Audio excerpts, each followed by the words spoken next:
বন্ধুরা, আপনারা দেখছেন কুকিং উইথ লামিশা, আর আমি লামিশা আছি আপনাদের সঙ্গে।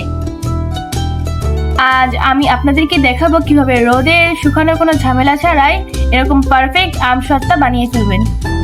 আমসত্ত্বা বানানোর জন্য প্রথমে আমি 7টি আম ভালো করে ধুয়ে একটি বাটিতে নিয়ে নিচ্ছি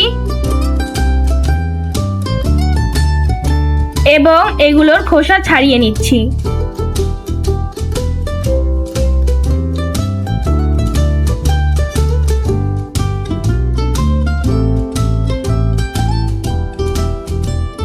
এখন আমি এগুলোকে ছোট ছোট করে কেটে নিচ্ছি।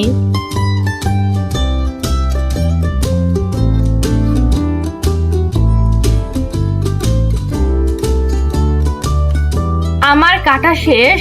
এখন আমি এগুলোকে একটি পাত্রে ঢেলে নিচ্ছি।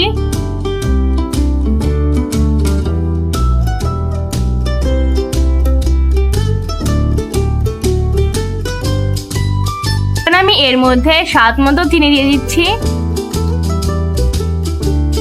এখন আমি এই কুচি করা আমগুলোকে চিনির সাথে ভালো করে মিক্স করে নিচ্ছি।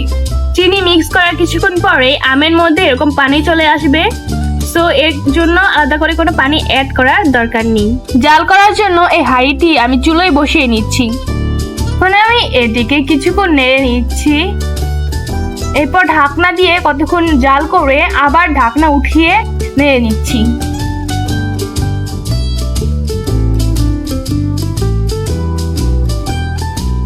এই পর্যায়ে আমি এর মধ্যে পরিমাণ মতো হলুদ দিয়ে দিচ্ছি। এখন আমি এর মধ্যে পরিমাণ মতো মরিচের গুঁড়া দিয়ে দিচ্ছি। এখন আমি এর মধ্যে স্বাদ মতো লবণ দিয়ে দিচ্ছি। এখন এর মধ্যে পরিমাণ মতো পাঁচফোড়ন দিয়ে দিচ্ছি।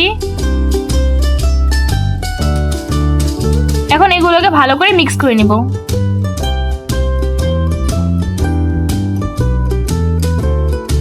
দেখুন, এরকম নরম না হওয়া পর্যন্ত আপনাদের জাল করতে হবে। এখন আমি এটিকে চুলা থেকে নামিয়ে নিচ্ছি।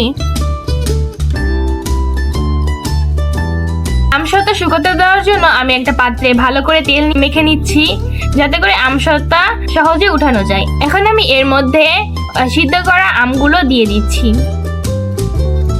এখন আমি এগুলোকে ফ্যানের নিচে রেখে দেব যতদিন পর্যন্ত না এগুলো শুকায়। আমি ফ্যানের নিচে রেখে এগুলো শুকিয়ে নিয়েছি। আপনারা চাইলে রোদে অথবা চুলার পাশেও শুকিয়ে নিতে পারেন। আমার শুকানো হয়ে গিয়েছে।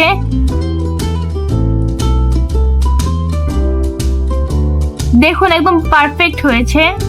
এখন আমি এটিকে উঠিয়ে নিচ্ছি।